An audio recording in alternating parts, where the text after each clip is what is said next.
One of the points I made in my Resident Evil Village video was that it reminded me a lot of God of War 2018. Originally, I planned to expand on that more, and there was a large section I eventually decided to cut because it felt weird to just go off on a tangent about God of War 30 minutes into my Village video. But I definitely wanted to address that point. Basically, what do I mean when I say Village reminds me of God of War 2018? The aesthetic comparison isn't that important, though I wouldn't say it's insignificant. Both games have you spending lots of time in environments that look and feel the same, but it's not really the main issue. The issue is one of design philosophy and the kind of game they want to create for people. If you've seen my video on why God of War was ruined, you'll be familiar with these points, and I'll be repeating them here, only this time showing how Village follows the same trends. Let's take a look at the old God of War games and the old Resident Evil games, as well as newer titles like RE7 and RE2 Remake that try to remain faithful to the classics. And we're going to look at how these games are designed in terms of their systems and player accountability. Old God of War games had 3 starting difficulties and an unlockable extreme difficulty. You could go for easy and just mash your way through, or you could go for hard and actually have to fight smart and learn to defend and work to get enough XP for upgrades. Higher difficulties didn't mean you just died easier, they also meant you got less resources back from health and magic stations. So you're making smarter decisions about when to use magic, and you're taking extra care of your health bar. If you played on easy, or even normal, you didn't have to worry about that stuff. But there were still things in the game that asked you to use your head and demanded coordination. That's where we get into puzzle solving, and most importantly, platforming. If you can't time your jumps to make it across a hazard area, it doesn't matter if you're on easy or hard. This section with the archers shooting arrows while you're trying to move a box forward, that box is gonna break on easy or hard. If you can't walk across this bar while the blades are spinning at you, lowering it to easy isn't gonna help you out. If you can't time and space your jumps, you're not gonna make it across this section.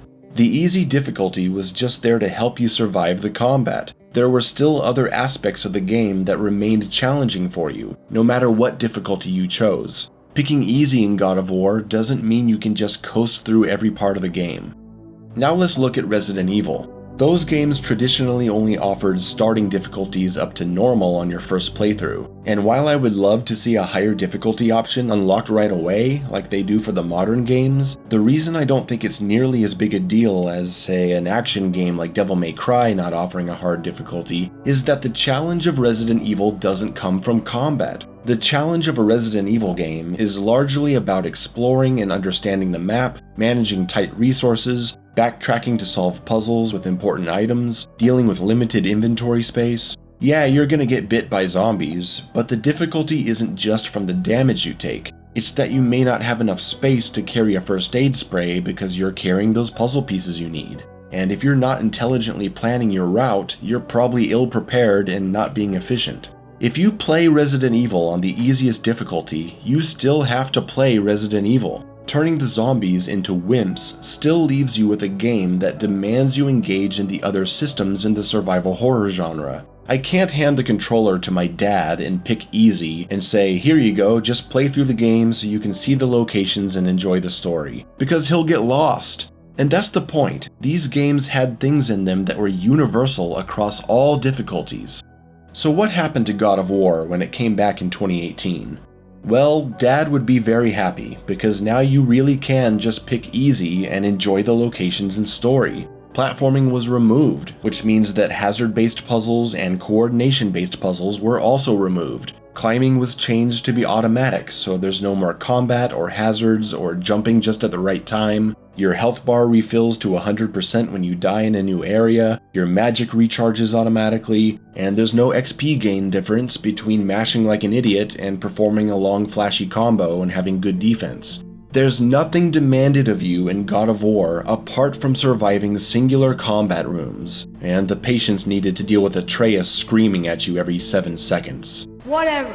With nothing left in the game to challenge players outside of combat, the game is now playable for any old Joe off the street. He can pick easy and stroll through the entire game to admire all the beautiful art design and mature storytelling. And I know this because, like I've pointed out in my other 2 videos on God of War, easy mode is literally called Give Me a Story. So they designed their game in a way to ask nothing of the player, to present no consequences to anything, so that anyone can play it. And the effect of that is that on higher difficulties, there's no other challenging aspect of the game apart from the combat. There's nothing else to engage with or think about. They watered down the entire experience for the general audience, and then offered up a bullshit extreme difficulty to satisfy the hardcore. Because some people don't care about any other aspect of gameplay as long as there's a super hard combat option. It doesn't matter if there's nothing else to think about, all that matters is that they get their asses beat. Shifting over to Resident Evil Village, this design philosophy started becoming apparent to me around the time of the castle stage. I stated that the castle is the worst map in the entire Resident Evil series, and I'll clarify what I meant by that. Sure, of course there are other maps that are technically worse, there's like 25 games out there. But it's not even debatable that the first map is the most important in a Resident Evil game. The mansion, the police department, El Pueblo, the Raccoon City streets, the Baker Estate. These starting maps are the most intricate, the most exploration and puzzle focused, and the most interesting to spend time in. They're when you're learning to manage your inventory space, retracing your steps to solve a puzzle, figuring out how to avoid enemies to save ammo. These first maps make a huge impression. They are not just visually engaging, they are mentally engaging and full of systems that push you into smart play, whether it be the more classic survival horror style or the action shooter style. When you arrive at the castle over an hour after the game has started and you haven't really done anything, this map needed to impress and do its fucking job, and it doesn't, for all the reasons I went into in my Village video. And then beyond the castle, when you get to explore the world of Village, you see the similarities to the structure of God of War, where there is one set story path to follow for anyone who just wants to fly through the game, and then there's a bunch of optional exploration that yields treasures and upgrades. Both games flow like this. And if the game is gonna play this way, it needs other systems to lean on, but they aren't present. I posit that for the same reasons behind God of War's changes, the creative leads in charge of Village made their changes. The inventory system, which used to be something you had to consider when picking up new items, at least to some degree, has been expanded to such a size that you can play the entire game and never once have to consider what you can carry. I just can't overstate how detrimental the removal of inventory management is to a Resident Evil title. Unless you're gonna pack your game full of creative combat encounters to make up for it like RE4.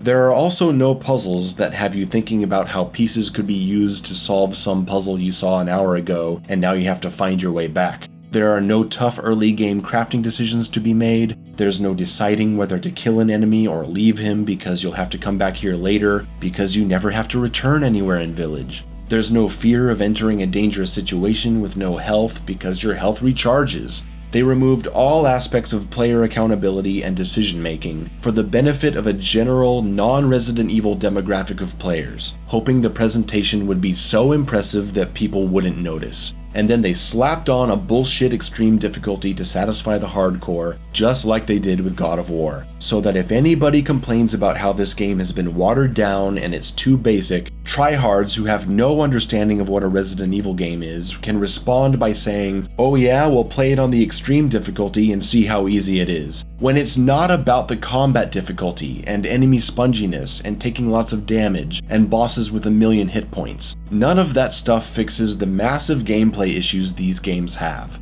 And when I talk about developers not caring, this is what I'm talking about. I'm not saying the artists don't care, or the programmers, or the QA department, and all those people who work really hard and feel proud of their work. I'm talking about the people at the top, who make the games this way. Because this stuff doesn't happen by accident. You end up with a game devoid of any interesting gameplay systems because you choose not to include them. Because you don't care about your game having engaging gameplay. You care way more about your game being accessible to more people who didn't even like the other games anyway. And fuck that. I've seen this happen to God of War and Resident Evil at this point. And I think it's gonna infect some other great series soon, and it's gonna suck. People are just gonna be fine with it, they're gonna accept this shit all the way till games literally ask them to do nothing. Well, that's a depressing note to end on. Oh well. The Streets of Rage 4 DLC looks pretty good, doesn't it?